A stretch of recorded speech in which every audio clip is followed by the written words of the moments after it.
record button. Hey, welcome to another episode of the Blackout Tales podcast. I'm your host, Rod, joined as always by my co-host, Karen. And we are live on a Sunday morning, ready to do some podcasting. Find us everywhere you get podcasts. Just search The Black Guy Who Tips. Leave us 5-star reviews. Make them nice. We haven't gotten one since June the 6th, so you guys are slacking. So make sure you guys do that because we definitely want to hear what you think. Yeah, either somebody's using language that Apple doesn't approve and it's just blocking it, and so we don't know because Apple don't show us the stuff. It'd be like, I'm not posting that. If it's not there, then it don't count. So make sure you guys do that. We want y'all to leave us some 5-star reviews. Mm-hmm. But we're not alone. Okay, you are not alone. We are here with you. We have a guest. If you're here in the live chat, you already seen him. If you looked at probably the description of the episode, you already know who it is. But if not, he is a comedian, actor of stage and screen. Ain't he though? Host of the Mundane Festival podcast. Doing it all. And friend. Yes. Chris Lamberth. What's going on, my man? Hey, thanks for having me, guys. I really appreciate it. I'm happy to be here. Good to see you, man. Good to see you, dude. Mm-hmm. How's everything been going, dude? I know you got the live show coming up, the taping of your stand-up special. Like, how's that going? It's going well.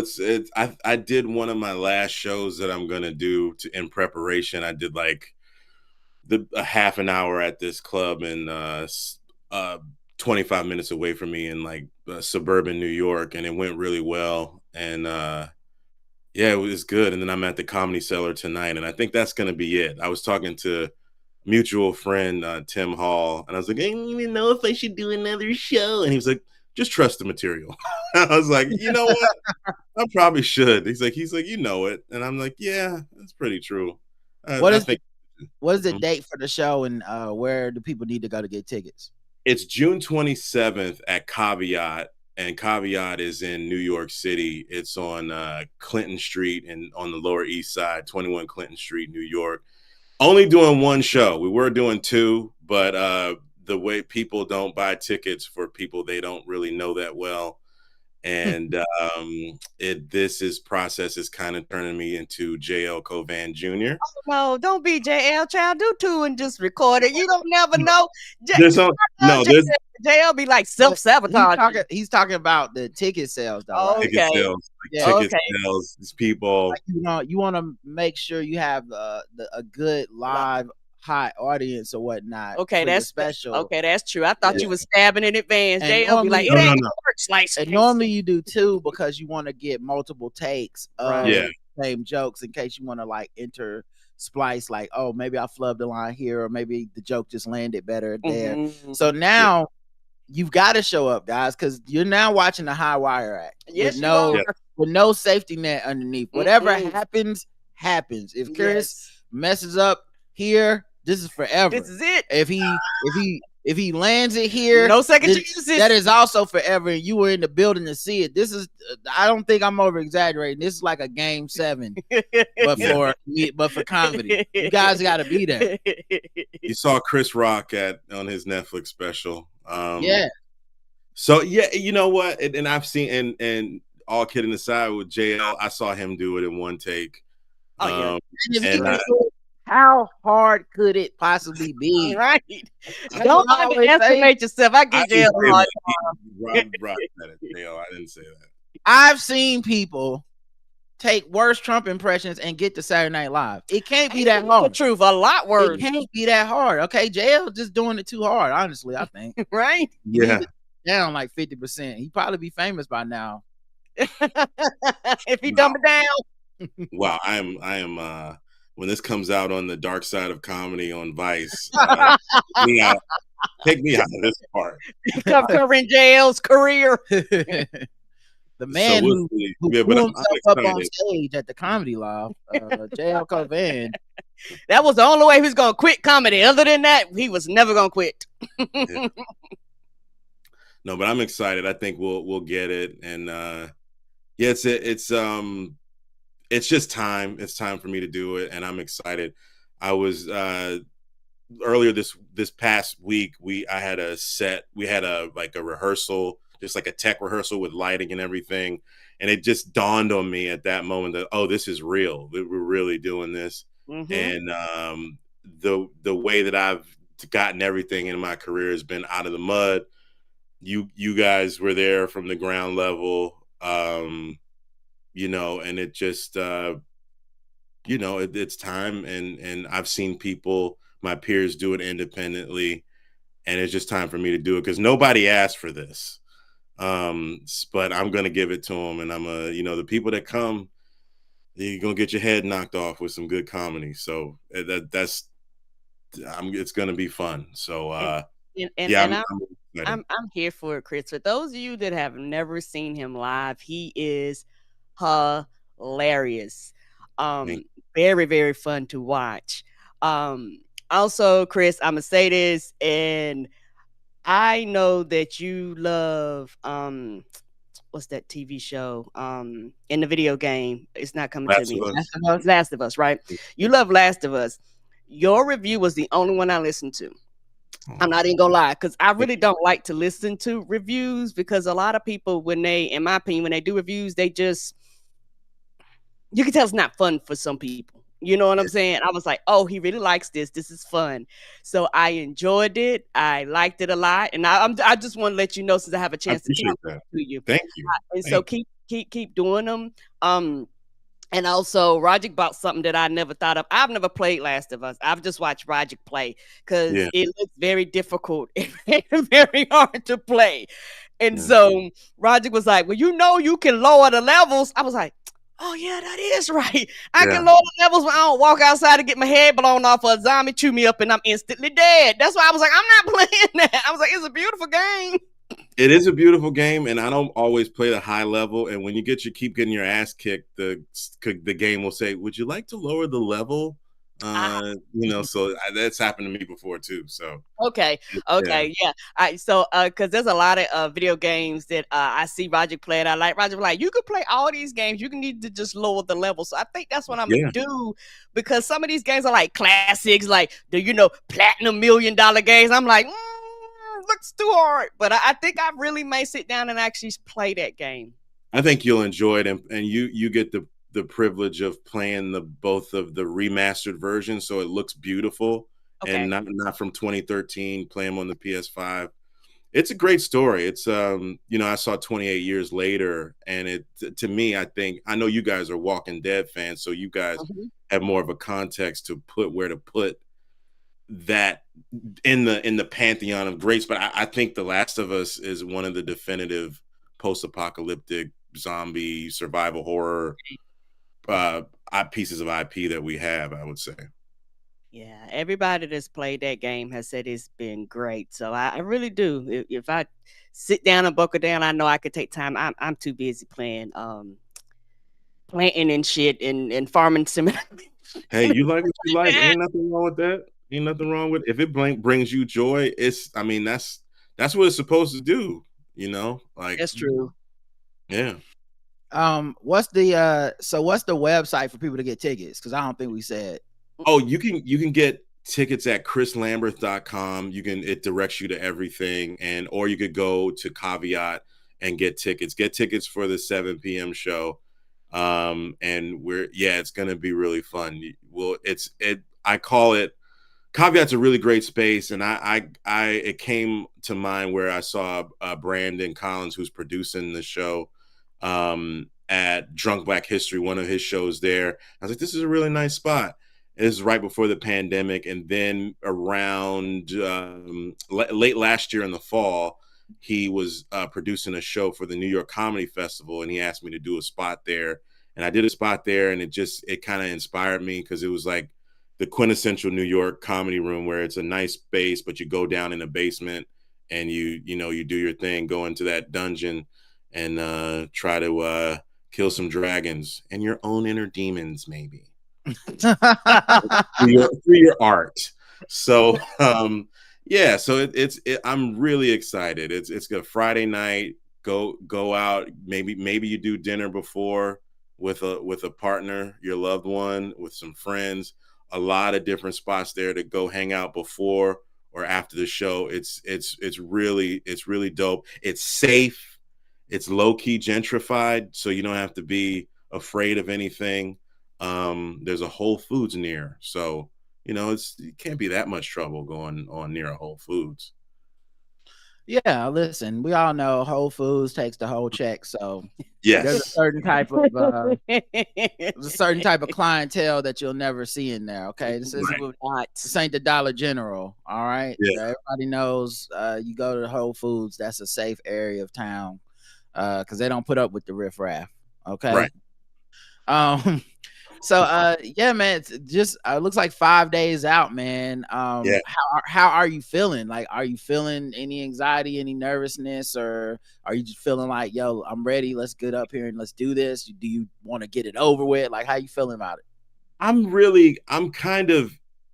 talking about this on my podcast, but this is a bigger platform. I would just say, I have that energy, like I'm gonna fucking kill it, but it's like I'm at the same time humbled by it because I've been doing comedy for 16 years and it literally changed my life. I was in New York City, I didn't really know anybody, didn't really have a compass, and it helped me find myself. And a lot of just the positive aspects out of it. It made me. It took me to places I never thought I would be. It helped me achieve a lot of the things that I wanted to achieve as a kid, and I feel like I'm just getting started, and I feel like there's way more of the journey to go. And you guys can speak to this. We're in our 40s, and I just feel like I'm just getting started, and there's more to go. And this will be a chapter in my life that I just want to celebrate 16 years of doing comedy. And I think, I'm just really excited and humbled by the achievements that I've made, the people that I've met, the people who've given me opportunities, the people who haven't given me opportunities. Like to come here, it's like an RPG. Like you start out with no skills at all in a place like New York City, one of the hardest places to be an artist. And then 16 years later, I have a spot at the Comedy Cellar tonight. And I didn't have anybody vouch for me. I had people after I posted the Instagram picture. Oh, I would have helped you. No, you wouldn't. You know what I mean? And like the people who have given me opportunities all the way down from the Three Guys On folks to the people that I met recently. It's been a journey, man. And I'm really humbled by all of the opportunities and the accomplishments, and I'm ready to just take it further and just kind of show people where I'm at. How do you feel that your acting career and your comedy career, how do they intertwine? Do you feel like, I know you acted and you do comedy. Do you kind of cross them both into each other? When you're on stage, it's kind of a performance. Like, how do you kind of intertwine those two things? I think it's all symbiotic. I mean, I think I would use my stage presence because I've been doing this since I was a kid. And I think you have to use every tool that you have because you're up there by yourself. And it's in the way I do it, Karen. It's you just have to have your wits about you and just use whatever's in your tool belt. You have to use it. So I think they work really well. And that's a really great question because stand-up helped me find myself. And acting, I always had it, but then it opened me up to opportunities to get acting work. I met my manager doing stand-up, and we would audition for things. And a couple weeks ago, I filmed a part on a TV show that is coming out on HBO either the fall or next year. And it's just kind of crazy because, I was in Philly doing some shows. I went to see a certain movie. Maybe you guys can understand. I can't talk about it, but I can just say I saw a certain movie with with 2 actors about male bonding. Okay. And I saw it Recently? and I had auditioned recently. This was like last Memorial Day weekend. But you can't say what it is, or you just don't want to say. I can't say it. I could just let everybody put it together. Maybe that I was. Yeah. So how does it work that you? Well, this is interesting to me. How does it work that you can't say? Like, is this something that happens when you audition for things, or something like that, or? Well, I signed an NDA. Okay. I'm trying not to, but like, now, do you have to sign the NDA to audition? Like, is that a thing now, or? I think for this project it was. Okay. Yeah. For this project, I just didn't even know that happened. That's interesting. But I had seen, like, you know, I'd seen the movie. I was excited to see it. I saw it. I was like, oh, this is great. And then 2-3 weeks later, I'm on set with both of those dudes, the guy that directed the film and the star of the film. And these motherfuckers are telling me, great job. You nailed that. That was great. Wow. You know, what if you try? And they're like, oh, since you did that, try this. Let's do this take. And it's just like, and everybody's looking at me. Right. Everybody's like looking at me to deliver. And I think that's like, I was really moved by like taking the process in, just like, this is what I trained for. This is what my mom and dad sacrificed for. This is what this is what I do. This is who I am. And when people call my number, I can just like do what needs to be done. And my part was just like the last part of the whole shoot, the whole day. And I delivered. And you know, so it was really and cool. So once that happens, now you have to kind of play the waiting game to see if like it makes it into whatever the next project is and all that stuff. Cause I feel like with acting, sometimes you can like nail it or whatever, and then just you're in the waiting game for like, when is this shit coming out? When if it comes out, when it comes out, am I in it? Did they cut me? Which cut did they use? Which take? You know, like you have to. Are you sitting back waiting on that process now? It's coming out, and I think with this particular part, I'm in a lot of background stuff, and I'm in it just the way the script is set up. It's integral to the story. So I don't think I'm getting cut, but like, I will tell you, time I got cut. The first SAG role that I booked was Unbreakable Kimmy Schmidt. And I remember that day I had a show, like I was in like Western New Jersey. I went to see Hidden Figures, and I get out of the movie. I get a call that I booked the part, just like a church congregant, you know, and maybe a one line or two or something. And I remember crying in the car, crying on the phone with my dad after I found out. And then I go there and I'm on set. I see Tina Fey. I see all these people. And then 6 months later, they're like, my manager's like, you got cut. And I was like, well, damn. And I cried and all that shit. Right. And then, but the good thing about that is they liked me so much, they kept sending me in for roles. And I eventually had a little part. And got on the show. So then that doesn't happen for a lot of people.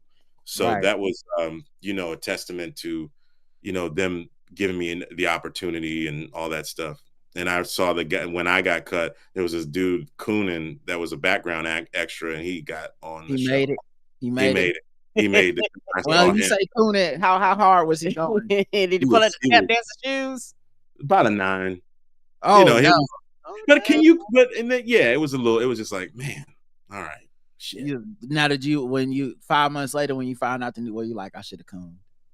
No, I was like, no, I'm good.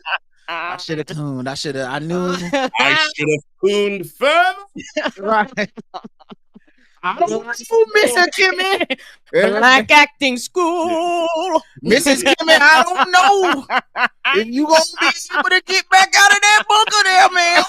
Yeah. I don't know what to tell you, Missy Ann. Man, you know what is hilarious to me, but it's so fucked up is me and Chris, we both listen to Hot Fire Starter podcast. Mm-hmm. And they have listeners that write in all the time. Right. Some of them you get to kind of know the listeners because they write in so much. Frequently, yes. But there's that one dude that really hates that comedian. Ron Funches. Yes, yeah. I don't know what's funnier is if he were to be right, where Ron Funches is somehow like emasculating black men with his mere existence, and just like he's waking up every morning and he's playing the character of Ron Funches. Like he's like, that's not the real him. Like he wakes up in the morning, he's like, "Hey, what's up, blood? Nah, I gotta go to work, bro. Yeah, I'm gonna holler at you anyway." And he gets on set and he starts talking like that. Or if it's like Ron Funches is just being Ron Funches, and this man, this random man in the universe, like, has decided that Ron Funches is hurting black men by just existing, and as Ron Funches exists. I don't know what's funny. Hilarious. Yeah, because he seems like a nice guy. Like I don't know Ron. Yeah. But he's like a nice guy. He's funny. I've never heard him say like any like he doesn't have like, well, you know, the black people be doing some, like he's not saying anything mean about anybody, but this it's just funny how Buddy is like hate that guy. Yeah, because I think I mentioned him on the show, and then someone, I fucking hate that guy. I was like, whoa, I didn't. Oh. Yeah, it's like it's a serious attack. Like I might have to see this guy at some point, guys. I don't. This is a small world. Right. Like, calm down. You might be on site. It seems like a well, my chat is freezing, so I'm gonna refresh and come right back. I'm sorry, everybody. This has been happening this weekend. Give me a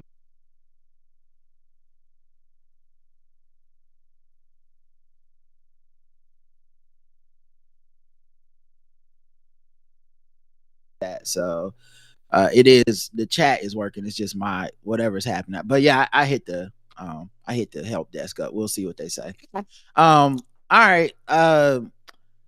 How's the love life going, buddy? How's it? Is the dating and all that stuff? Man, I did go on a first date on Friday, this past Friday. We had fun. It was fun. Where'd you go? What'd you do? I took her to a Japanese restaurant. Nice. And did you use the chopsticks in front of her? I'm terrible at it. I didn't. And I think I don't know if I lost points. I didn't want to be like, I was like, look, are you good at using chopsticks? No. Oh, okay. Well, no, then you made the right choice. I thought maybe you were good at it. Yeah, I need to learn. Maybe she'll teach me. All right. Okay. You feel like did she use the chopsticks? She did. She's a classy lady. Oh, damn. Did you feel like pressure then to be like, oh shit, I should like try some chopsticks? Or you kept it real? A little bit, but I just felt like I have to be who I am. I can't act like I'm somebody I'm not. And they had like a little spoon. I forgot what we had. We had whatever it was. It ended up being one of those $200 dates that Twitter used to talk about.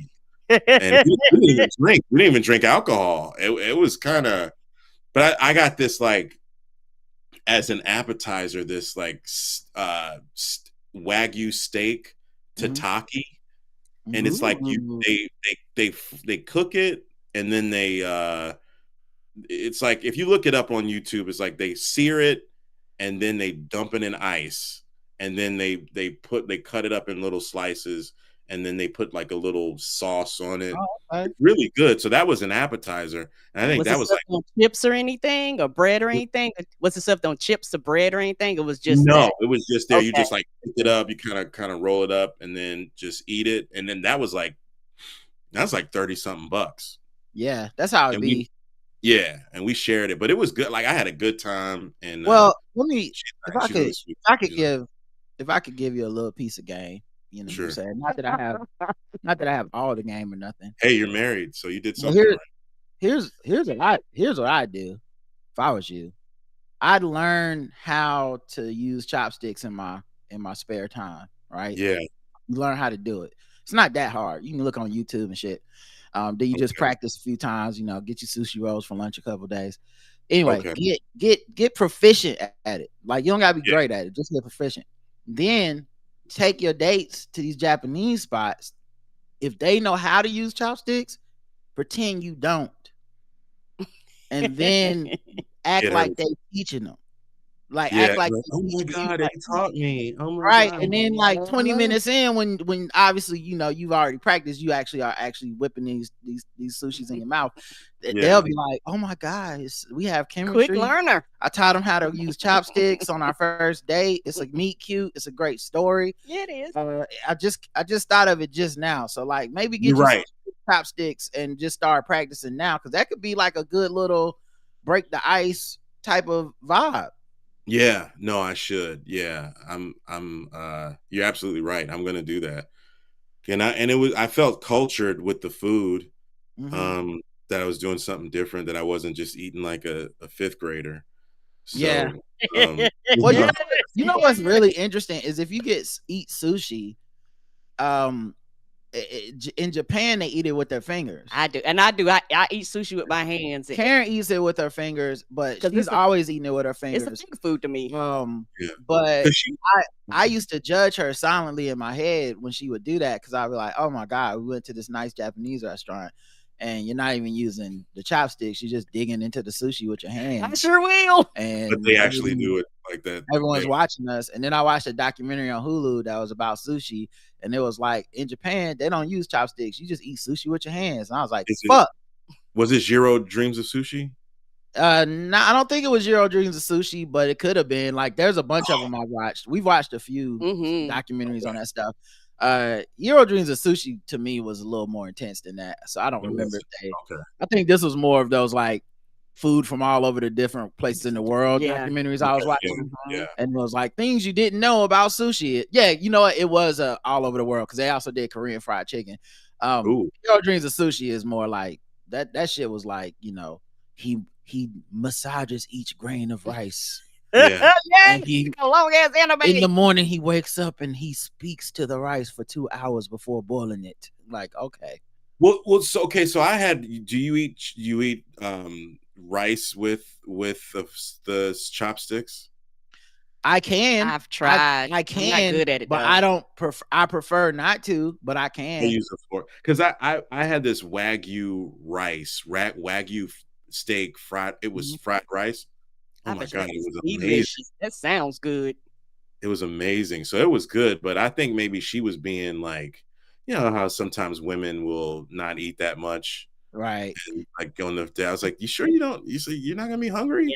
Yeah, I used to do that. I don't know, Mo. Fuck, nigga, I'm hungry. What does we do? Why is we in here? Well, my main issue with that is like, it's kind of, it could be fight or flight. Like, they might be like, I don't want to be too full in case I have to run from this. Run from me. Yeah. You know, I don't want to be too relaxed. I don't want to get the itis. And then of course, just all the bullshit they have to deal with people judging. Yeah, stuff. that's more judging. And then so Reggie T asked, Chris, did you take her on a pre-date? I've never been on a pre-date. What is that, Reggie? Well, like when you go to coffee or something, Reggie? Oh, like the movies prior to the date or something. Yeah, like something prior to the actual meal. Well, things, in this economy, I mean, I guess you gotta do pre-dates. It's kind of like, running a credit check or something. Right. Before we go on that date, let me be sure you're not a stalker and nor will kill me. Let's meet up for a boba tea and then we'll decide. Right. From there. Oh, it's a former Twitter controversial topic. No, we did talk on the phone. Like, I don't know if she's like this. I don't want to say too much. Yeah. Don't fuck it up. Yeah, I'm not gonna fuck it up. I like her. We'll see if we hang out again, and she seemed cool with that. So we'll see. But what was it?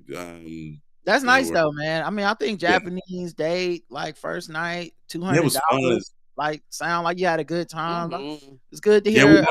Good news. Like, the reservations were at 8. We left at like 9:45. I didn't realize we had been out that long. Yeah, that's not bad at all. It's a good time, especially up north. Like, everything up there, the time is ticking. Like, time is money. They be like, get your ass out of here. Ain't like down here where you can sit for 3 hours and nobody cares.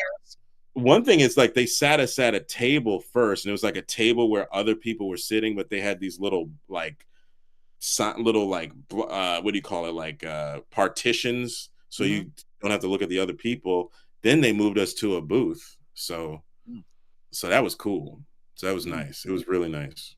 I'm glad to hear it, man. Yeah. Gotta stay out there, man. It's just like auditioning, you know. Yeah, it's true. It's been like over a year since my ex and I broke up. So it's like I've been dating, and you know, this was really refreshing. I live in the New York City area, North Jersey to be exact. Yeah. Cool, man. What you been seeing at the movie theater? The last movie I saw was 28 Years Later. I saw it yesterday. I need to see that. I don't know if I needed to brush up on the other two. I feel like I've seen them, but I'm a big so long. Yeah, it's been so long. So like, I'm an Alex Garland fan. I think Danny Boyle's great. It was fine, but I would even tell, since this is a black show, and I agree, I would see 40 Acres with Danielle Deadwyler. That is not an as wide release, but I figure if it's playing in near me in different theaters, it's out there, and it's like a post-apocalyptic Canada where like these farmers. She plays a woman who has this farmland that's like producing great vegetables and things, and people are trying to take it from her. And so it's basically about her trying to keep her family together. There's like action elements. There's like Last of Us elements. It's pretty solid. So I think it's worth checking out. It's not open, it's not out here. It doesn't come out till July 2nd here. So we did go to the movies and see Elio though yesterday. We saw Elio. How was that? I thought it was pretty good. Like it wasn't like the 5 out of 5 Pixar that people, you know, kind of want Pixar to get back to. I think we gave it like 3.5 out of 5. It's by the same dude that did Coco. And it's and it's about space, and it stars a little brown boy and his aunt, played by Zoe Saldana. Did you cry? I did not cry. And what I'm really interested in is when JL Covan sees this on streaming in 6 months, because you know he hates Pixar now. He trashes it. Yeah, I just wonder where he's gonna land, because this is a bunch of his hot like button issues, but they're not aligned. Like it's trying to get kids back into space exploration, which he loves space. This dude gets a boner for space. So raging boner, you know, anytime you go to any movie or TV show about going to the moon, he can't get enough of it. So it's got a bunch of space stuff in it. Stars brown people, and by the man who made Coco, and he loves Coco. And he's he's very upset about like how mad, you know, the Coco like reception was, because it was very racist. Nobody wanted to see all that Mexican shit on the screen, and they was rather go see that fucking Let It Snow ass movie or whatever a bunch of times. Yeah. So he was like, you know, he was riding for Coco, but he also hate Pixar now. So like, where does he land on this one? Because it's you know, we had betting odds.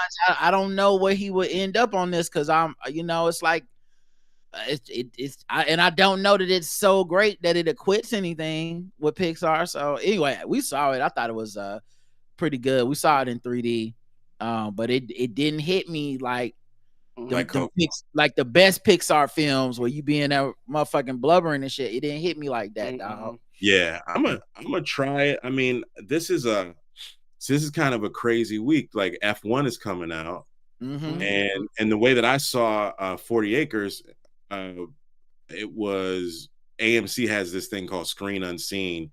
That shout out to the Film Wanderer who listens. I believe he listens to our shows and stuff. And he was telling me about it.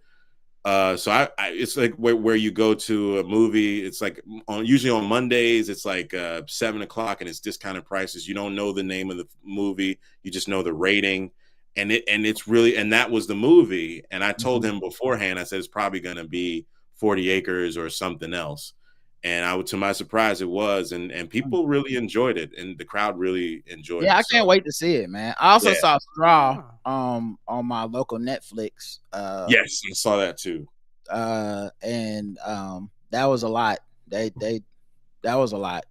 I didn't see Straw. I don't even know what Straw is about. It's basically like John Q starring Taraji P. Henson. Her daughter needs she just has everything bad happen to her. And actually, you know what? People say John Q. That's not accurate. It's falling down with a black woman. And so basically all the bad shit happens. She has a breaking point, and then she runs up in a bank to try to like get her check cashed after some other shit she was involved in, and then this becomes a dog day afternoon. The police are trying to get her to surrender and let go of the house. So like that. But Tyler Perry tried to throw some M. Night Shyamalan shit at the end. I was like, you fucking with that now? I didn't know you got down like this. This don't seem nearly like the kind of shit you fuck with. Yeah. That was weird. It was that part was weird, and other than that, like it was just like, all right. Yeah. It wasn't bad. That's kind of what Tyler do now. I feel like I normally tune into Tyler at this point, hoping that it'll be entertaining in a fun way where I can always going with that attitude. Well, where I can laugh at it if it is bad, and I'll just be like, that was funny how bad that was. And if it is good, then I walk away like, oh, that was actually good. I was okay. I watched the one it's like the 688 or the something, whatever, the one with Carrie. I didn't see that. Is that good? It was actually good. Like, and I know when you say good, it's good for Tyler Perry, but whatever. It was good. Like, it was, they had a fucking warplane fight in there that looked like some shit that you would see in a fucking real movie. It wasn't kids. It wasn't no people just holding up the planes and be like, right, exactly. Exactly. No wigs were askew. Like, it was well done. And I get that, I'm not saying it's Oscar worthy, but it was like, I walked out, was like, oh, it was a film, made me feel proud. It felt well done. But then but then you never know what the next thing will be. Right. So is the next one is Straw or whatever, or some shit, and you're like, oh, okay, all right. We'll have to give him a try next time. Although he seemed to be going through his own shit. Some dude is accusing him of sexual assault and posing text messages in a lawsuit, and the text messages are all like the text messages don't seem related to any type of sexual assault from what I've seen. You had Chipotle? Are you getting fat? Oh my God. I'm in a weird place with this one because obviously whatever plays out in court is how shit goes. Like, I don't the evidence in a courtroom is more important than this public opinion shit. Agreed. But these texts, there's a thing that's been happening. Me and Justin talked about it on pregame a little bit. There's this thing that's happening where I can't tell if people that are typically very skeptical, they don't believe Megan Thee Stallion, they didn't believe Cassie, they think Puff Daddy was free, like doing what he's just a freak. They don't believe, they don't believe nobody. But then whenever it's like this person could be gay, they be like, that nigga did that shit and he a rapist. Yeah. like I'm like, dude, like 50 Cent's whole thing with Diddy is just he fucks men. Like, it's right. It's none of this about nothing else. It's none of the other stuff that you would think. Like, it's like, well, also it seemed like they are saying he was sex trafficking. It's like he had sex with some men he was trafficking. Like, yeah, this is big joker in the black community. It's like you're gay, right? And I can't tell with this Tyler Perry thing, how much of it is confirmation bias of everyone thinking for years he's on the down low, and here's the text showing him flirting with this dude, and yada yada yada, sexual assault, versus people being like, no, I think this guy's a serial sexual assaulter, and this guy's outing him as that, not outing him as gay. Like, I saw a reply, and it's weird. It's a weird space for black women in media too, because like I saw two posts. One, Essence posted like an appreciation post to him, like, let's not forget how much he's done for black women. I'm like, today, this is a random Thursday, other than the sexual assault allegation. Maybe not today. And then the other thing was I saw Baller Alert wrote like, open letter to Tyler Perry, it's time to live your truth. And I'm like, I don't know what's happening here. Yeah. It feels like this is becoming a conversation about a man being gay, not about these allegations of sexual assault. Agreed. So it becomes people talk about everything but what it is supposed to be, because these other things are distractions. Because Tyler Perry is one of them people. He's like a lightning rod. Either you love him or you hate him for whatever reasons for a very long time. He hates black women. He loves black women. Whatever your thing is, he don't pay the actors. Whatever your thing is. And I think that all those years are culminating to this. And however you felt about him is, for a lot of people, is going to determine what you feel. But I'm like, Roger, this needs to go to court. It needs to be hashed out. We need to find out what's really happening. And something else I've realized too, a lot of people are doing these things where we've had a private conversation and you put it public. You know what I'm saying? Like, well, I mean, like I said, I don't know what to make of it, because, you know, this is evidence. It's just, what is it evidence of? Like, for example, you could argue that, because I won't even say the private conversation part, because I feel like you could argue that Shannon Sharp just had a private conversation with that girl. But the text that she put in her filing for her lawsuit were germane to the stuff she was accusing him of. Agreed. Whereas I agree. These texts that I've seen, and maybe I've missed some because I haven't deep dove into this, but the text to me that or at least the ones people are sharing, they're all like, oh, see, he was being gay. Like, they're not text of like, hey, I'm sorry for last night, I shouldn't have did that, or something. You know, that thing, like what Jonathan Majors text, where you're like, oh, damn, he's apologizing for something and she's accusing him of doing something. This shit is just like, hey, you looking good or whatever. And I'm like, okay, that's not sexual assault. It's just, it could be unwanted sexual advances though, but it's not rape. Agreed. And that's more of what I was saying. Like it's one of those things where if it's relevant to what's happening, okay, cool. But other than that, you just put it out there just to put it out. It feels like it's more embarrassing than than facts. Yeah, it's like on some Kevin Spacey shit where I'm sorry, I went through puberty. But where Kevin Spacey, like, he got accused and he's like, I'm gay, y'all. So y'all like exactly. He wanted to jump the gun. Well, see, that's the other thing too, is like, because when they're like, it's time for you to live in your truth, and I'm like, I don't even know what this means, dog. Right. Like, so anyway, we'll see, man. I think, I know for this much, we are in an era now, it seems like the last few years, where some of this shit is like played out in public so much through social media that I don't even know how you get a trial without people knowing everything. Like, I don't know how you find 12 people that are like, I haven't heard anything about this Diddy shit. Like, is that even fucking possible? Yeah, like, just somebody who's just not in tune on internet. Like, 12 people. Like, that's gotta be a long search to find 12 people that don't know shit. Yeah, somebody was telling me the other day, like, I didn't see his speech at the BET Awards, but he was like, and I did this, and he said, she was like, something's coming. And then right after he did that speech, those allegations came. But like, I mean, we don't know. It just seems like, it's like, you would think the way everybody claims to be so pro LGBTQIA that, like, he's gay. All right. Well, did you hurt the guy? Did you hurt him? Oh, you didn't? Okay. Like, that's what's crazy too, is like, that vein of homophobia is very strong and it doesn't go away. What I think a lot of people have learned, like, you don't really put this out here in public that you like are still kind of homophobic. There's a lot of jokes, of course, you know, the pause, the wows, all that type of shit.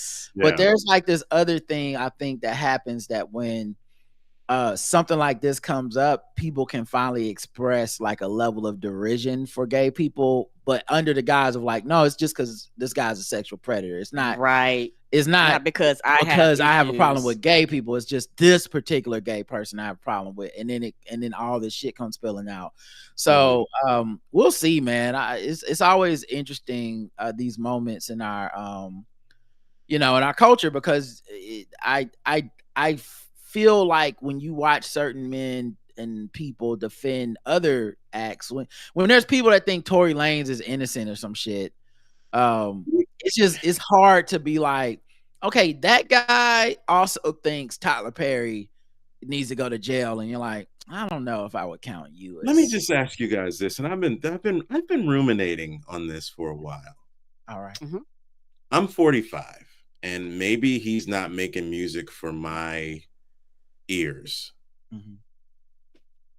Is he that good for people to be defending him like that? Is he good enough? Is he R. Kelly good enough for people to be on the fence, and at least you have these like whacked out like beliefs that he didn't do anything wrong? Like is he that good? Is he Michael Jackson level of like free Tory Lanez? Free this guy. He did not do that. Megan, fuck her.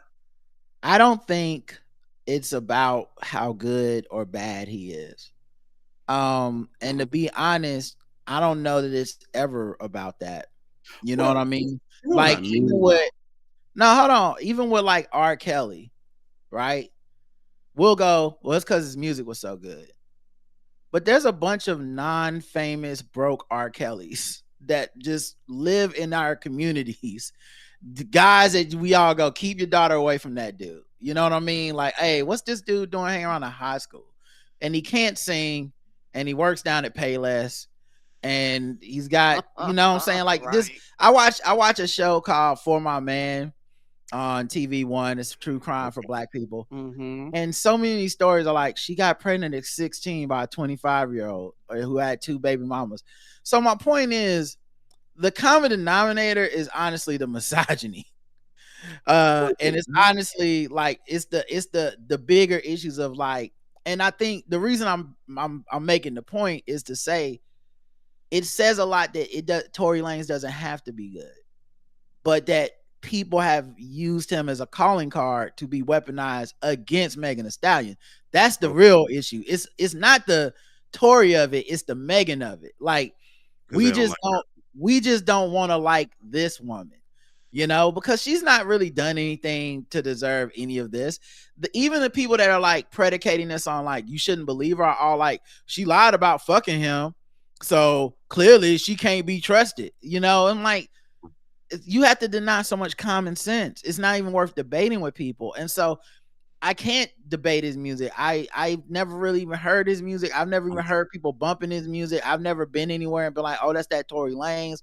I do listen to a lot of hip hop. I am still in touch with the zeitgeist when it comes to what, you know, the like what's on the come up, and he's not it like that. So I have to say it to me, it's not, he's the proof that you actually don't have to be good. Like before it's like, well, maybe they just defending him because they like Michael Jackson. Now you're like, oh no, y'all just defend him because y'all don't want to believe nobody. Right. Okay. That's my guess. I was just thinking about it because you're always going to bring thoughtful insight to it, but I was trying to be funny. I know, like, I'm sorry. But I just think I have to be funny, them bitches. I didn't need to be. That's it. I mean to go all grits and eggs on you, but yeah, no, but it's my real thoughts. It's just fascinating to me. It's like they're not letting this go. Like, I mean, because I've been trying to write about R. Kelly. I don't know if I'm going to do it on Friday, but right. Part of me feels like we're collectively, the culture is complicit with people like R. Kelly because we let him cook, because that music was so good that we collectively passed around the tape at barbershops of him pissing on girls. Like, is his music passing around piss videos that good enough? That's what I was, you know. And then some people like, you know, like DoorDashed their kids to R. Kelly. Right. That's all. I'm just saying. And I just just recently read a book called Grown that was about, it's a fictional book, but it's about a young Black girl who essentially gets into the thrall of an R. Kelly like figure who turns into like, it's almost like ripped from the pages of the R. Kelly shit. But it's from the perspective of the 17-year-old girl, which is why it's actually pretty dope, because you know, it's all the flaws of that age and all the trauma of like abuse and how it shapes your brain and what you think is love and what you think, you know, and your aspirations and your dreams. Anyway, all that stuff to say, I love the chapters where they have other people's perspectives talking about her, like the group text talking about her, the mothers of the Jack and Jill type organization that she's part of, and like how they feel, and like it wouldn't be my daughter and shit like that. And so once again, even with R. Kelly, to me, the common denominator is the disdain that we have for these black girls. It's not R. Kelly's greatness. It's not like he's so great. Let's spot him 20 girls of sexual assault.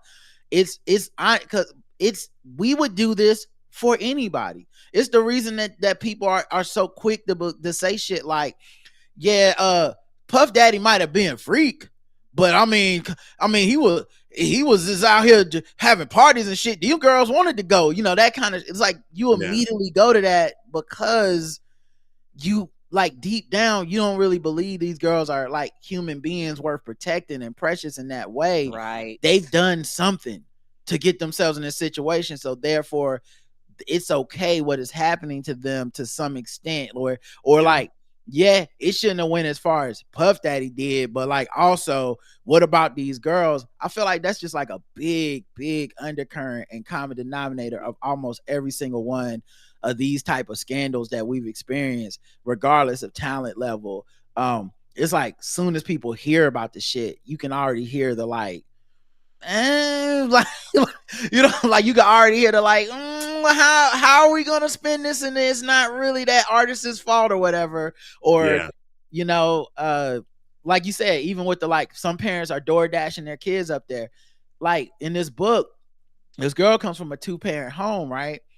And he exploits the parents. Like he exploits the connection to them. Then he lies to the public, or puts out lies to the public that make people excuse it. So it's like, oh, the parents must have been getting money from him, and it turns out that he hadn't given them any money. Or like at the beginning he like gave them a little bit of money, but once he got the girl on the road, he stopped giving them money. And so when they would call to check on their daughter, he'd be like, they just calling because they want some money. And so how many of us want to believe that? How many times did R. Kelly probably say that? And we were like, yep, parents sending their daughters up there. Meanwhile, you watch the documentary about him, the parents are waiting outside the hotel. Yes. They literally, they were on some SEAL Team 6 shit, trying to find a way to kidnap their own daughter back. Yes. So like, this is, once again, it's because of our views, I think, about the value of these girls that we end up, I don't know, rationalizing it.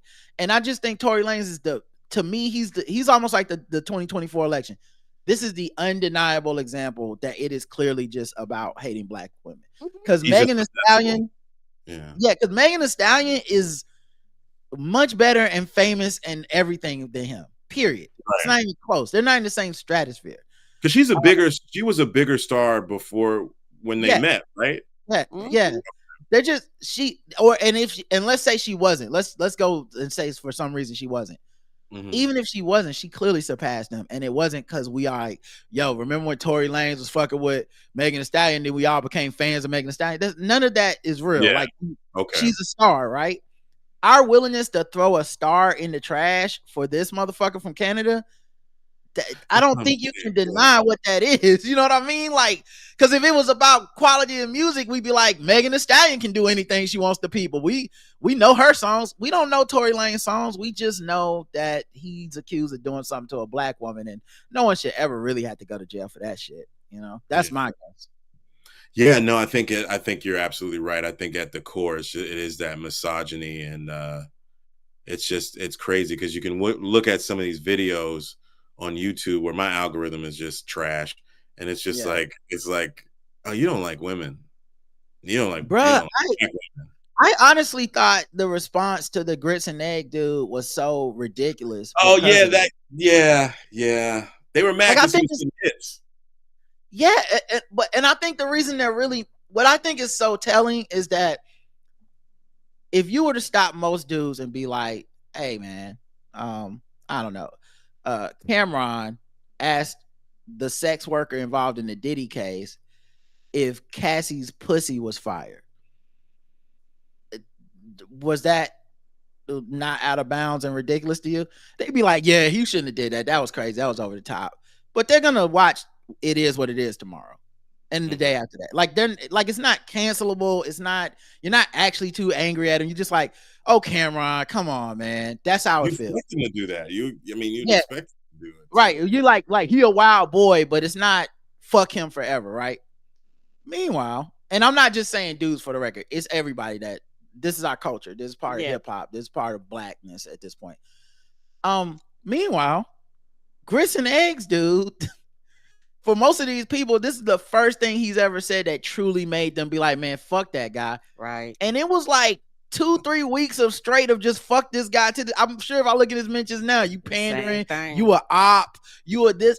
And to me, I'm just like, why can't you have the same amount of balance? Like, why couldn't you just, for the game, like, let's say you don't agree with him. Let's say he's on the extreme to you. And you like, this guy goes harder on black men than I think he should. Okay. What about the people going harder on black women than you claim that they should? But yet you tap in every week, new clip, new thing, new topic they're leading, new discussion. Can't wait to tell me about these men that have had sexual assault accusations, domestic violence accusations, and they are tent poles of the community. Charlemagne, Joe Budden, academics. These motherfuckers have cases on them, and they are still giving opinions on women and black women in hip hop and all this shit all the time. And they have existed for years. Grits and Eggs do basically new to people. Said one thing about black men, and motherfuckers like, get him out of here.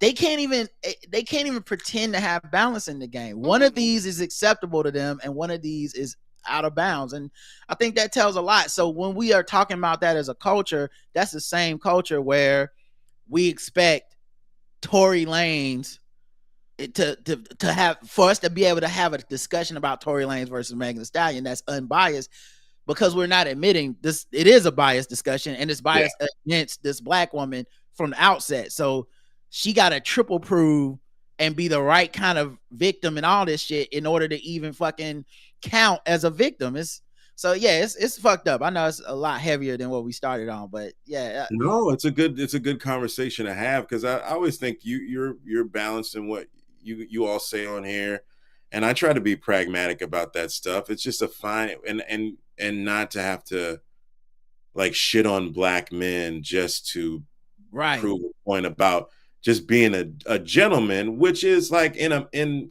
let alone like, you know, American culture, and then black culture being a subset of that in America. They're raised to treat women nice. Just be nice, be respectful. And if you're not, if I am somebody. So it's just like you just try to be nice. Like that's what's so weird is like I don't even, it's so weird that it would be even labeled as pandering, in my opinion. Because I think pandering goes so far beyond shit like hey man, it's bad what Tory Lanez did. like that's like bad. It's like the bottom, like that's a very slow bar. Like women in their toes. Yeah, like that's like if I knew of a dude who did that in my neighborhood, I'd be like, that's not a good dude. I wouldn't be like, it's not like you're requiring people to march against him or to protest. Like people are just basically been like, yeah, it seemed like a fucked up thing he did. And it's like, well, hold on. Okay. First of all, she had sex with him one time. So come on now. Like, whoa, what is happening here? She deserves it. She's like, Cassie did them drugs. Now Cassie did do so. Sometimes she did want to do the drugs. I'm like, what is the conversation we're having right now? And what do you think you're proving? What are you proving? Human being, just like everybody else that does stuff. Yeah, it's weird because when we talk about these gender wars and stuff, I remember talking to a woman that I was potentially going to date, and like she said, what do you want out of a relationship? And I said, I want a partner, and I said, I want somebody I could be nice to. And she said, what do you mean? And I said, I want somebody that I could be not kind to. She said, well, shouldn't you already? I said, yeah, the general respect that you give to your fellow human being is one thing, but I want to be kind, vulnerable, intimate, all these things with a woman, my piece of heaven. I'm not talking about so it's like, I want to say, oh, the world sucks. Like I had a hell of a day, but I get to go home to Lisa or Angela, Pamela, Renee. You know what I'm saying? I get to go home all to this this just from around your way. around the way girls, you know? So so it's like that's what I'm talking about. So it's like you owe that to that one person, but yeah, you want to be nice to people, man. It's not it's like not fucking shooting people in the foot, and your music's not good. I'm with you too, Chris. And like I said, the way I view this, every time I go outside my door, I got to fight the world. I don't want to have to.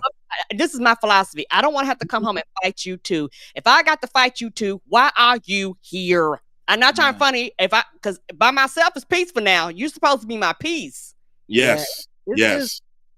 And I think it's just people denying the obvious bias of the climate. I think just contributes to it, because I can't imagine how hard it is to be a sister in this dating world where people kind of try to make you feel crazy. Like, yes, no, everything is balanced, everything is fair, everything is 0-0 at the start of the game. And when you complain or you talk about what you're dealing with, that's just an attack. That's not you. Like, so like if we're black, me and my wife are black, I come home and I'm like, yo, this racist shit out here is killing me. I don't ever have to worry about her being like, but is it really racist or is it you? Are you really right? Is it honestly, Rod, think about it. But as a woman, if she were to come to me with like, this shit is happening to me because I'm a black woman, there are a lot of households where she gotta like lawyer up almost. She gotta come in and prove her case to be like, listen, this happened because there are, there's so many excuses we've heard, that's not a real man, that's a boy. It's like, well, he was 47 and he beat a woman. That seemed like a man. That seemed like an adult to me. That seemed like ass fledged adult. The court of law will be trying him as an adult. Stuff like that, or the constant, back and forth of like, yeah, this is fucked up for women, but what about this? That type of thing. Like, dismiss it. And so I feel you on that, because it is an interesting way to frame it, but a lot of it is like being nice. I want to be kind. I want you to be able to come here and have a space where you can talk about that shit, and it's not a fight because I'm a different gender than you.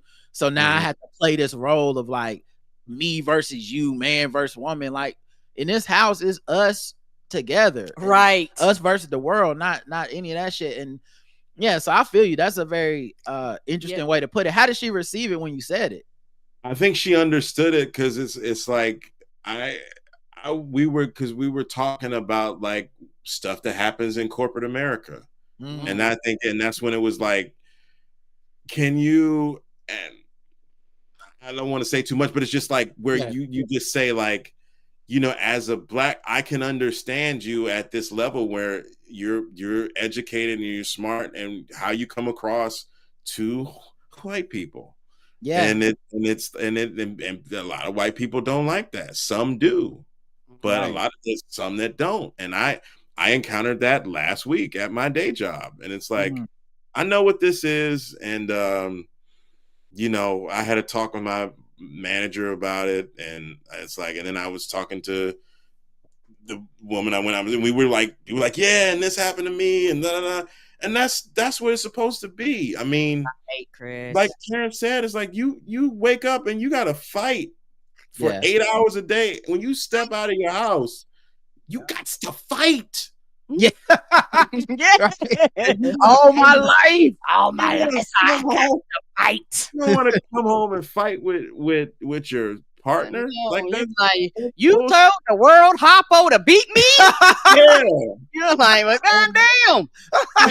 Man, that's fucked up. You don't even live like that. Like, I always think that's interesting too, how much of that is replicated in our media, right? Like, how many podcasts have a woman on there to fight? Yes. You know what I mean? Like, it feel like the whole time is a setup for, like, it's not every episode, obviously, but like, you'll be watching, you like, I don't know when, but they gonna say something and they gonna be fighting with this woman. Yes.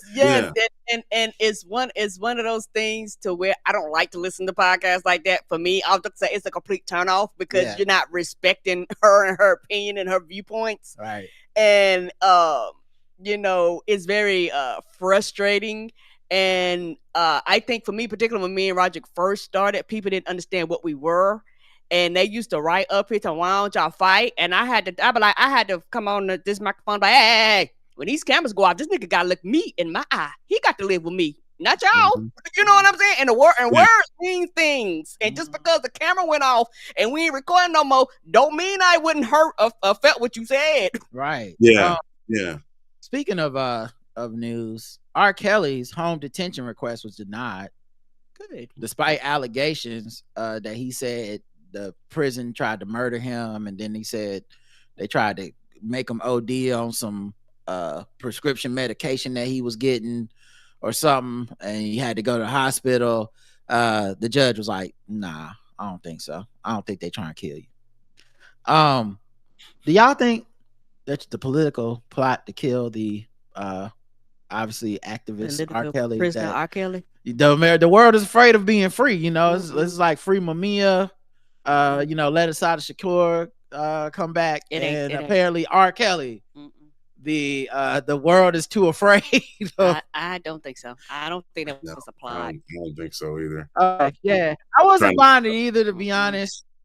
Once again, I feel like I didn't go to law school, of course, but I do. I didn't go to law school. I didn't go to law school. I didn't pass the bar. I didn't even take it. I do feel, and I could be wrong, I feel like I could be the lawyer for a guilty person that definitely did it. Because his lawyer is in this article saying Mr. Kelly's life is in danger. That danger is coming from the Bureau of Prisons officials and their actions. Mr. Kelly needs his court. This court's intervention, his actual life depends on it. I can make that up. I don't think you need to have a degree. Like Your Honor, they trying to kill him. You gotta let him out. You have Mr. Kelly, he was sick the other day. We think it could be, they said food poison, we think it was arsenic. So can he just go back home and have the use of his phone and all the other shit he was no? Nope, you did not. Keke Palmer. What about Keke Palmer? She seemingly blames her team for canceling Jonathan Majors' interview. Blames her team that she's in charge of? Yes. Oh, her team was like, this is not a good look, ma'am. It's what's going to happen if SGA loses tonight. He going to blame his team. You think he will? Will he do that? Does he blame his team? I don't think so. No, okay. I don't know.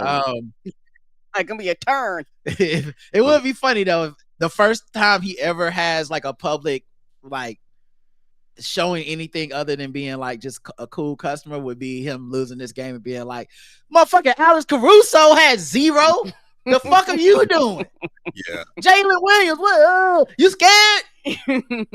Like, anyway, just start doing a bit up there. They were like, oh my God, what has happened? So she went on Angela Yee's Way Up, I guess, podcast, and she hinted that the decision to cancel episode was out of her hands. She said, it's not just me, I have partners, and so it was then suggested or decided without throwing anybody under the bus that we shouldn't put it out. I think that was a good choice, ma'am. Yeah, people are going to take away ads and all that stuff probably. It was a great choice. Let me tell you something. This article editorialized and put blame in the title. I think they should say thanks. She thanks her team. They should. Keke Palmer thanks her team for canceling Jonathan Majors' interview. There was the heat that was finna come down on her was not worth it. The little clip they put out, and people were angry about the 20-second clips. I don't know. I hear everybody that's black that's doing the what about with Jonathan Majors. I get it. You're right. It's not fair. It is like Brad Pitt is coming out in a movie this week. Yeah, but and nobody gives a fuck. Nobody gives. Did he hit somebody? The kids, Angelina Jolie divorcing him, everything. It's bad. Yeah, the kids. I didn't hear that. I didn't hear that because F1, that trailer looks great. So I didn't hear what you said. Nobody cares. So everybody that says like if he was white, it would be this. You're absolutely right. I'm not even fit to hold you. That's where I try to, like I said, I try to be fair. Right. It's not about pandering. It's not about tearing someone down to get no credit. It's just literally, let me be fair to people. You're right. Because you just gonna have to be satisfied with being right. That's all. Karen's coming right back. She's coming right back. I'm sure. Because I saw Magazine Dreams and I was watching that press run. I really liked that performance in Magazine Dreams, but I think he's a fantastic actor. I don't condone, of course, the abusing a woman or hitting on somebody. Motherfucking movie. I ain't never seen.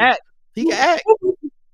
What was the thing when it was some black movie where a guy was like, I ain't never seen no nigga. No, I'm sorry. I never seen nobody black do what you did. I forgot what movie was that.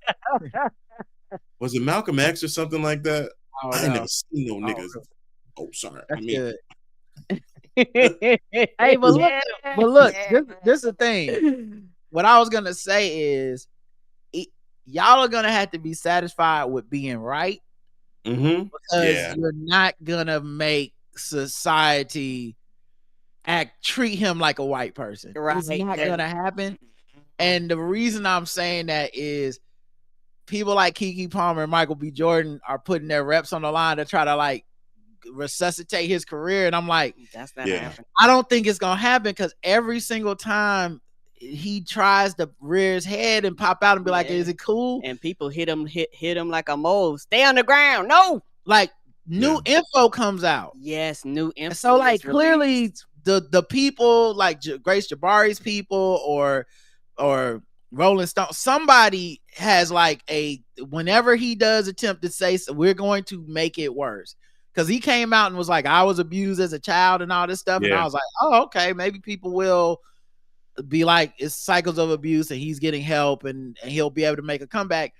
And then they like released another tape, like, and then he had said this shit. And I'm like, yeah, brother, it might be a wrap for you. So I think Kiki people might have saved her. Really, I don't think. I think that was a very smart you put it out, decision. it becomes about you, not him. Yes. Then it becomes, why are you platforming him? And then everything he does and says from that point on becomes like, they treat you like you should have known. So like, she couldn't have known about this other recording that wasn't allowed in the courtroom. Agreed. But when they put that out, right as she was releasing this interview, if she would have put that interview out, people would have been like, well, why didn't you ask him about this? Nigga, I couldn't know. I don't have a time machine. Well, you clearly don't love women. You don't, so I think she might have got saved, dog. Yeah. I mean, he went on other platforms and Keke Palmer got a career. Like I like One of Them Days. I mean, I like her in general, but like she's got a long career ahead of her. She got an Oscar. She got her own. And she got her own shit. Like her stuff with that her baby daddy is not good either. And then by the end, he's accusing her of violence and shit. You don't want Keke Palmer is one of America's sweethearts, meaning people want to like her and they see her just show up and be herself and they love her for that. Yeah, dog, don't. Not for I think she's got an Oscar in her, and she's got a buddy comedy with Angela Bassett playing her mom and stuff. And so she just needs to be on her, stay on that path. You don't need every interview and you don't need no podcast, really. You just act. Really, honestly.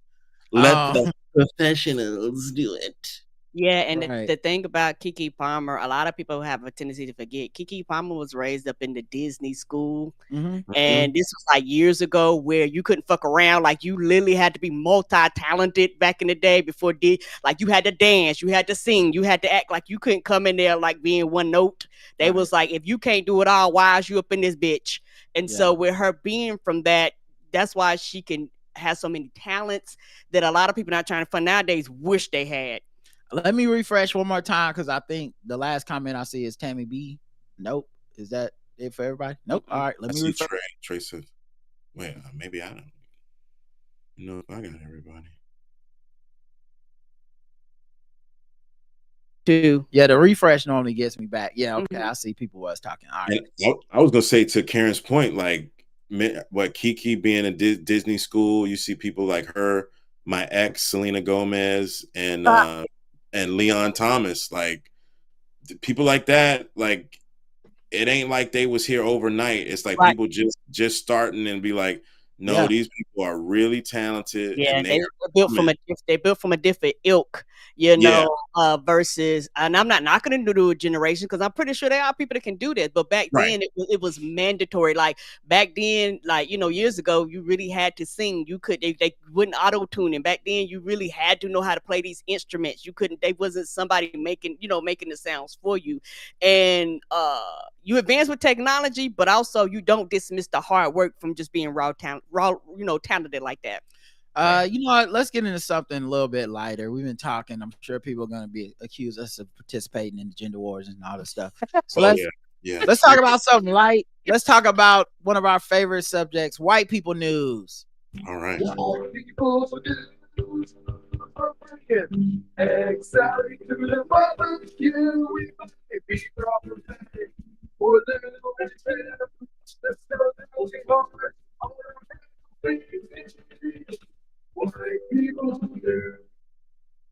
All right, white people news. Let's see what these whites are up to.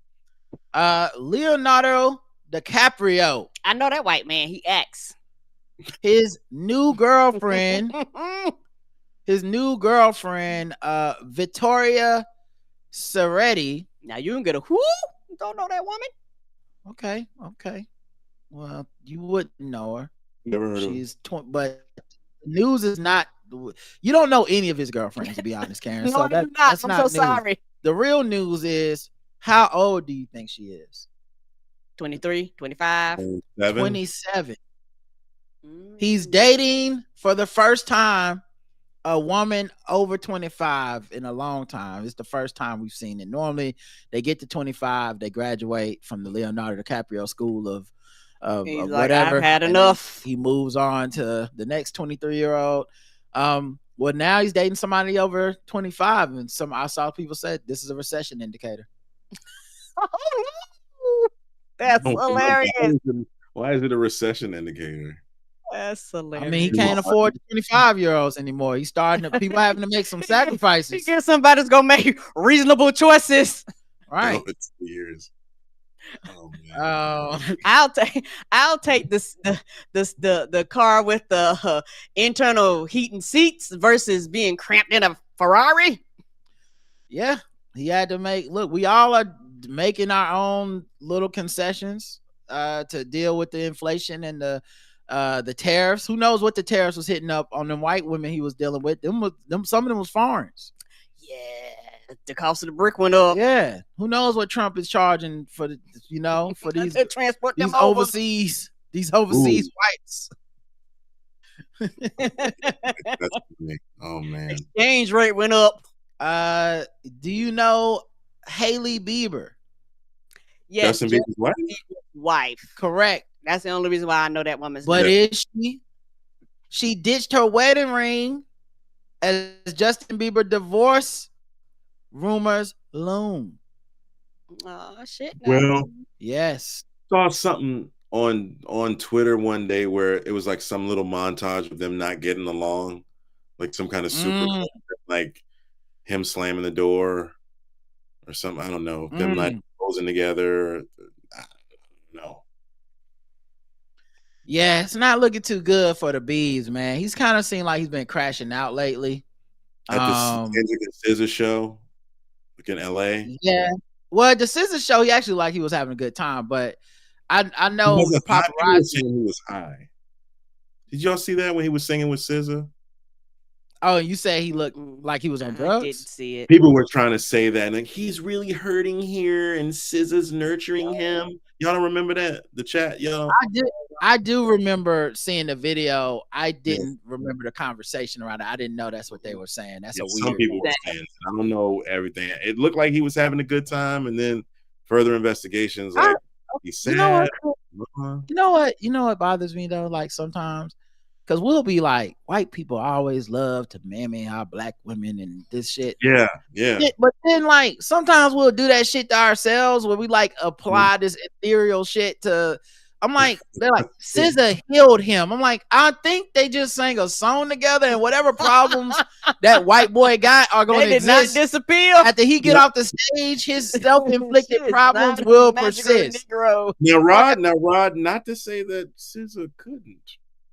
Yeah, I mean, there's some things she could heal, but I don't think that's just saying. with one duet. Here's what I saw about him when he was confronted by the paparazzi. Okay, this is a new one. You're not getting it. It's not clocking to you. It's not clocking to you that I'm standing on business, is it? He says, you're not getting it. It's not clocking to you. It's not clocking to you that I'm standing on business. Is this an AI that took some black slang and regurgitated it? Is that how he thinks we talk? You're not getting it. It's not clocking to you. It's not clocking to you that I'm standing on business, is it? So yeah, he might be having some issues. He might be crashing out. I don't know. But anyway, she's not wearing her wedding ring anymore. Yeah. So we hate to see it for Haley Bieber, who I think is a Baldwin, if I'm not mistaken. One of them 1,800 kids. Yeah. So sorry to that.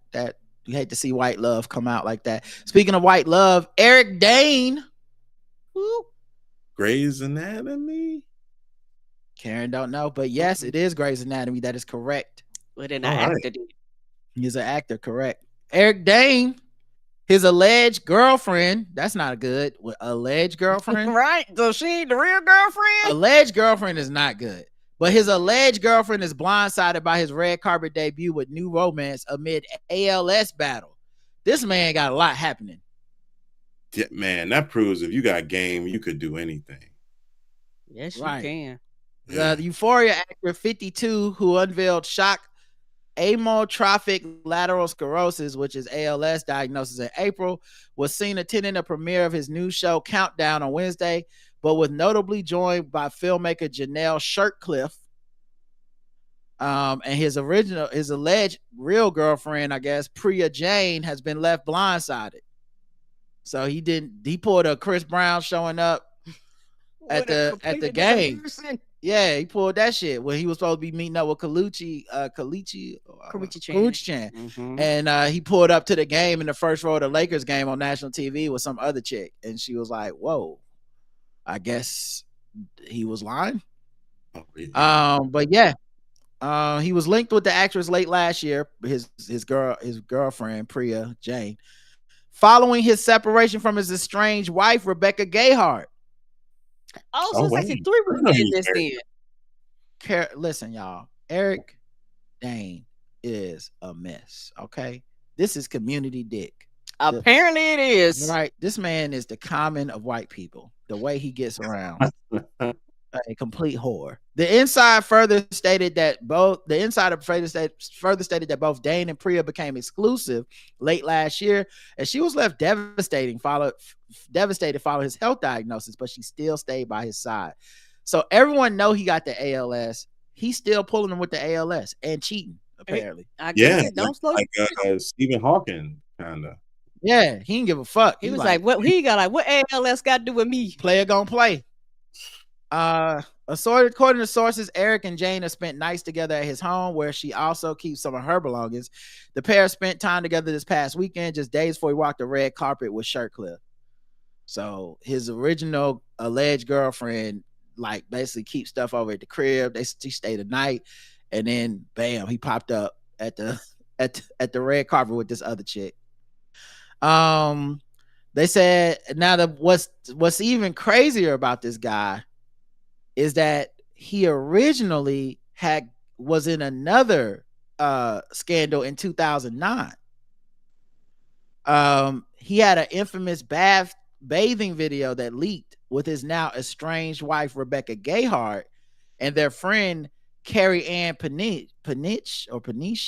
The trio seemingly were in a druggy state, and Dane later broke his silence on the infamous clip 5 years later during an interview with People. He said it was a mistake. We've all made mistakes. My one regret is that I got the person I love most wrapped up in all that, Rebecca.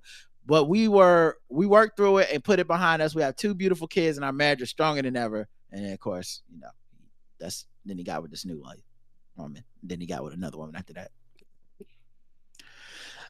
So yeah, my man Eric Dane, he's out here on these streets, man. He's swinging that ding-a-ling. Some good hot white guys. I didn't know he had it. Yeah, I mean, I knew he was a handsome man and that the ladies loved him. I just didn't know he was messy. Dr. McMessy. So, yeah. Right. Dr. McMessy. That's good. Eminem stalker gets 3 decades in prison. Damn. He took the wrong lesson from Stan. Yes. He really did. What kind of fan are you? Eminem didn't write that for no reason. Matthew David Hughes, 32, was convicted of first-degree home invasion, aggravated stalking after a jury found him guilty May 7th for a 2024 break-in at Eminem's Clinton Township property.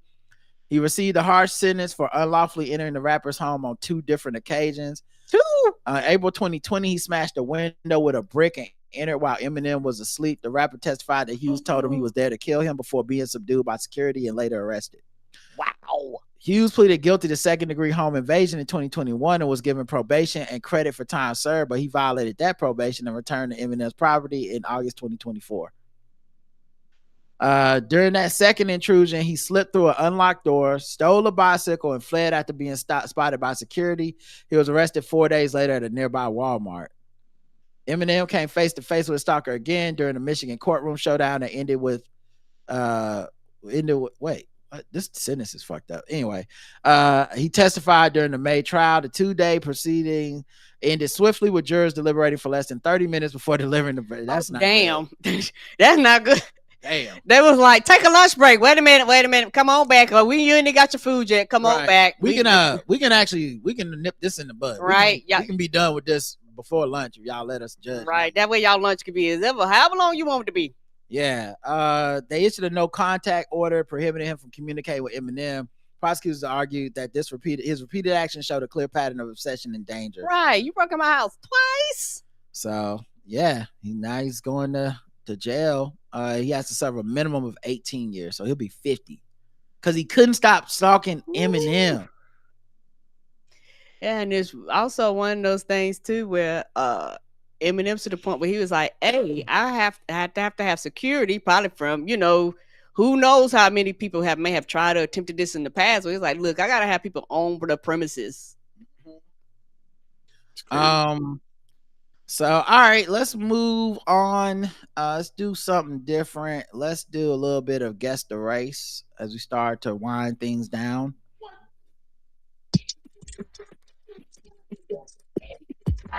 It's time to guess the race. It's time to guess the race. It's time to guess the race. It's time to guess the race. Guess the race time. Go around the globe, find different articles, guess the race of the people involved. Today's contestants are Karen and Chris Lamberth of the Mundane Festival podcast. He will be guessing, and the chat room guesses as well, as long as the chat room updates for me. And of course, everyone playing is pretty much a racist, guys. Sorry to let you down. These are the people that listen to the show. The first article: cops. Half-naked Iowa woman, 21, caught burning stolen American flags at 4:25 a.m. A 21-year-old Iowan is behind bars after police say they found her naked from the waist down, burning stolen American flags. It was 4:25 a.m. Monday. They got a report about a nude female lighting American flags on fire. And a new female? Yeah. When officers located the suspect, she had an American flag tied around her head. She was not wearing pants or underwear. After reportedly giving officers a false name, Leard, I guess that's her name. I don't remember saying her name. You did. Yeah, they didn't say her name. Oh, Breonna Laird. Okay. Laird allegedly resisted arrest and kicked 2 cops. It was learned that the flags that were taken and damage belonged to the city of Busey, Busicey. So she stole like official flags. Yeah, she was found in possession of a bag containing drug paraphernalia. You don't say. What kind of drugs? She's, let me see. They don't say yet. She's locked up on $4,000 bond. She was arraigned on a host of charges, including arson, assault, indecent exposure, theft, and possession of drug paraphernalia. Additionally, a criminal complaint filed today, charges over desecration of a flag.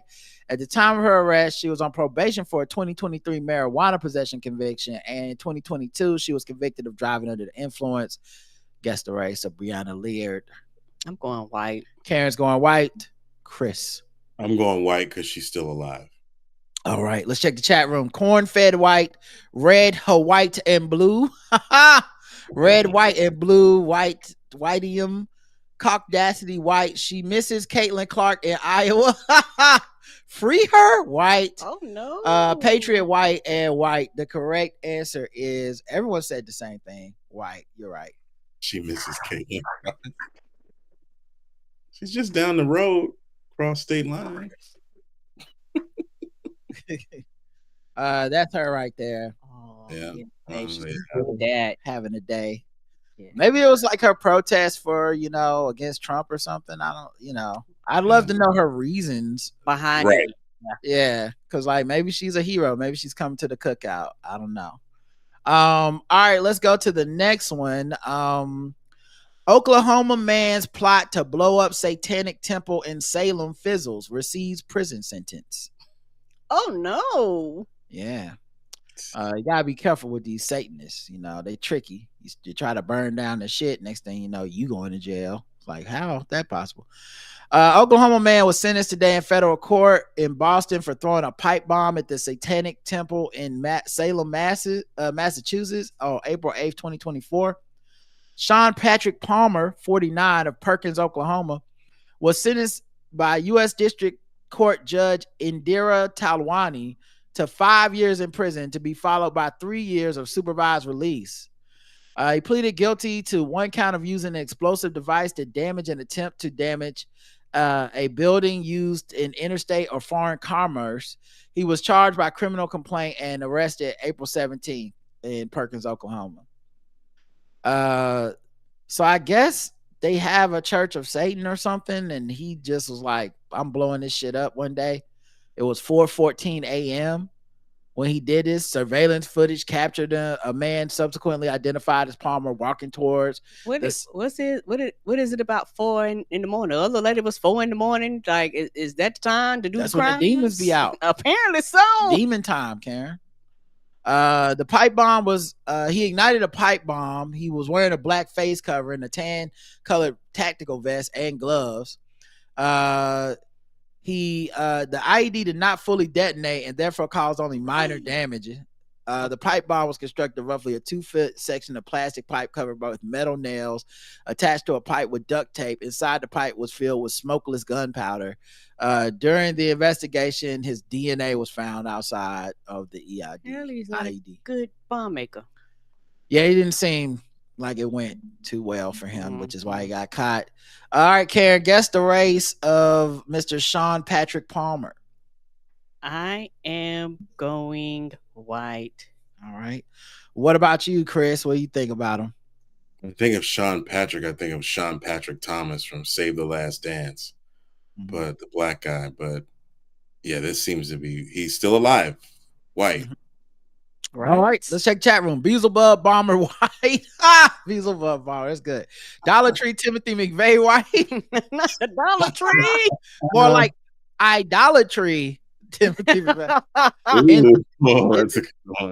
In the devil's voice, we going up, Jay white. That boy got some McVeigh in him white. White magic. He was the bomb white. 2 first names white. We're not wasting our flight points to travel to Salem white. Built a bomb instead of just throwing a Molotov cocktail white. The correct answer is white. Idolatry is too good. Thanks, man. Oh no! Why look like he got a carpet on his chin? What is happening here? He looked like he could belong to the Church of Satan. With Maybe he didn't pass the qualifications. He didn't get passed into the club. Oh, I feel bad for the sheep he stole that wool on and stuck on his chin. He got cut. He didn't graduate the line like when he pledged Satan. All right, let's go to the bonus round. So far, everybody is 2 for 2. That's gonna be hard now. Why? Are you racist? How can I be racist about anybody or anything in my life? How can I? Call them niggers. Just call them niggers. It's time to guess the race. Gold chain, It's wet, time to fried guess the chicken, race. biscuit, It's eating time monkey, to guess big the race. baboon, big John, It's and time fast to running, guess the high race. jumping, spear chucking, 360 degree basketball. All right, now I need to hit. Can you guys? I'm gonna play a second of this news clip and see if you guys can hear it, and if so, I'll finish it. Sends one man to the hospital in critical condition. Yeah, MPD Chris said he can. Everybody can hear? Okay, cool. Responded to the scene this afternoon at American Deli on Lamar. They say the victim was door dashing there when a man approached him from behind and fired a gun at him in the middle of the crowded restaurant. That victim was hit several times. Take a look at your screen. Officers are searching for this man wearing a white t-shirt, gray jeans, and dark shoes. He was armed with a black semi-automatic pistol. MPD says the suspect took off heading east toward Democrat. If you know anything about this case, you can drop that anonymous tip to Crime Stoppers, 901-528-CASH. All right, so American Deli shooting, DoorDash guy gets shot. We don't have the name, but we have a picture of the suspect. Guess the race. I'm going white because it's American Deli. Okay, Karen's going white. Now list I American say Deli. black because he That's had black sneakers on, so he might have had some black Air A1. Some Yeah, Air might- Force. he might have been up to no good. So I'm gonna Chris go is with saying black. Yeah. Let's check the chat room, see what they believe, and it may have. Okay, here we go. American Deli white bread white, pew pew white. 901 Memphis black, says Tay G. White shirt, black sneakers, thug uniform black. not the third uniform. The white tee was a 4 times tall tee black. Oh no! Oh no! No, you did take it all the way back. I knew I couldn't do that and did anyway. White. This sounds personal and aimed at a specific person. Black. The correct answer is black. Okay. Chris, you got this one. Got it. Karen missed it. I gotta boo her. Mhm.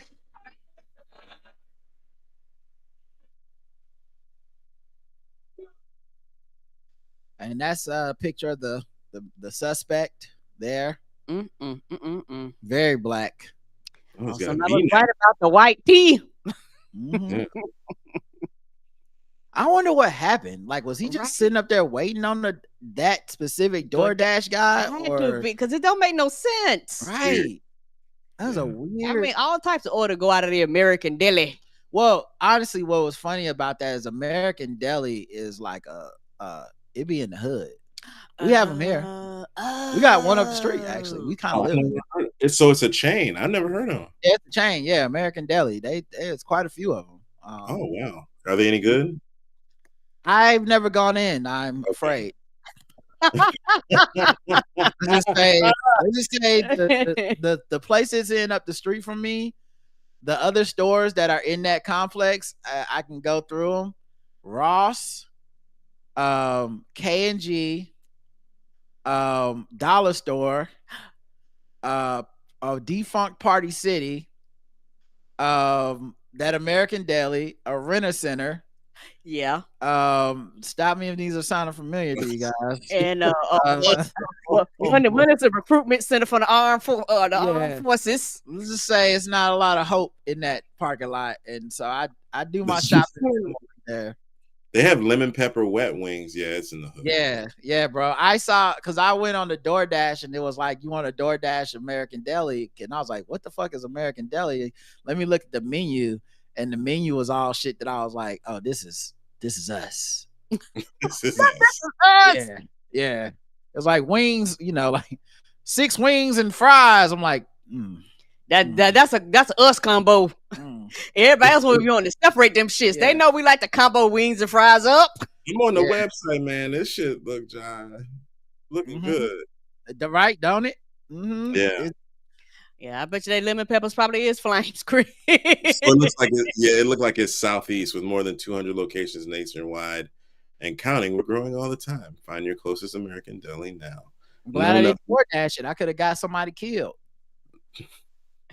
Listen, anytime they let part of the combo be wings, Yeah. That's us. Yeah, wings us. and fries. If you combo. let it be wings, like, because it's not that you're getting a combo that is wings and fries. No, you are buying a pita, and then you are getting some fries and the wings. I That bet you them shits is flames. that is peak us. yeah, y'all. it is. That I knew what was up. Look at that burger. It's looking When good. they Man. had that pita on the menu, it ain't gonna look like that. But when they had that pita on the menu, I knew what it was, dog. I was like, yeah, I know about that pita, dog. So, all right. Let's get to the final thing, sword ratchetness, y'all, and then we'll wrap this thing all the way up. Can I ask one question? Mm-hmm. Do you guys know of any like chain restaurant, like a national chain restaurant that actually serves lemon pepper wet wings? Was I that don't- Chet's place? I don't know if they national. I don't know. I actually don't know the answer to that. I feel like I've had lemon pepper wet wings, but I don't remember. Like, I never remember where I got them from. I also, this may take away some of my black credibility, but I'm not a huge fan of the lemon pepper wet. They're normally very salty. Yeah. They're not I doing just like- like because they took Pepper- it on the land. I tried Japanese whiskey because of Paperboy Drink It on the second. to Right. last. Yeah. I'm not trying to, you know. Yeah. The best lemon pepper I ever had was my brother. We went down his house one time, And he made them, right? He Yeah. made them, and Yeah, he that's usually the best. Yeah. and he added a little bit of honey to them. and they were out. Mm. Them Yeah. shits. I still Yeah, think about them wings. Because people are like very heavy on the salt for some reason. I grew up Yes. right. A lot Yeah. of times you be like, I don't want to taste salt, y'all. Yeah. I don't want to feel myself getting a headache. Yeah, Yeah. you can feel your fingers swelling, your blood Yeah. pressure going up. You counting the seconds. Right. I feel you. Take a bite. You like, I can't feel my right arm. Is that normal? That's when you know it's the lemon pepper wet. All right. Let's see. Sword ratchetness. Sword attack at Brandon High School was racially motivated act of hate. Oh no! This is in Canada. A sword attack at Brandon High School last week was a targeted, racially motivated assault. Police say the offender planned an attack and the perpetration of violence against targets chosen specifically based on race, targeting people of color and immigrants. It was a deliberate, senseless, targeted act of hate, said Chief Tyler Bates. This is disturbing, and no one should ever fear for their safety because of the color of their skin, and no child should be made to feel unsafe in a place of learning. There's no place in our country for racism, hate, or violence of any kind. Man, it must be nice to be able to have people that can say stuff like that in charge of things. Mm-hmm. I don't know what that looks like anymore. Chinoso Uneke, 15, is recovering after the attack on June 10th, left him with wounds to his hands, chest, and thigh. Well, damn. 7 of his fingers were nearly severed as he fought off the attacker in the hallway. A 16-year-old fellow student faces charges of attempted murder, uttering threats, possession of a weapon, and wearing a disguise. Wearing a disguise. That's a crime. Wow. The accused was ordered to have a mental health assessment. Bates told reporters Friday it may take several months before authorities can determine whether to press additional hate-related charges. So there you go. These people got swords. They come to schools in Canada. They attacking people for being brown and immigrants. This is the world we living in right now, y'all. Yes. And you know what this world could use? What? A little more laughter. It could. And you know you can get some? Go see Chris. ChrisLamberth.com. You can go see him on the 27th, where he's gonna be giving you guys a taping of his stand-up special. I think you should be there. You should be in the building if you can be there. Find a way to be there if you're in the New York area. Get out there and support my man Chris. Tell everybody the details again. Caveat, June 27th, 7:00 p.m. I'm gonna do my stand-up special, 16 years in the making. Shalewa Sharp is hosting. Hey. Friend of your podcast. Love Very funny. Shalewa. Love her in that Come store. to Shalewa, stay for me. Right. Bonus You know what I Chris. Bonus Yeah, Chris. I just she's there. I'm just gonna I'm gonna do time longer than hers, but you'll get to see Shalewa Sharp in person. Right. It's like the old school Pixar movies. Okay. They have a short that you're like, man, that's good. Then they go, oh, also, here's a whole good movie. You're like, oh, this is even better.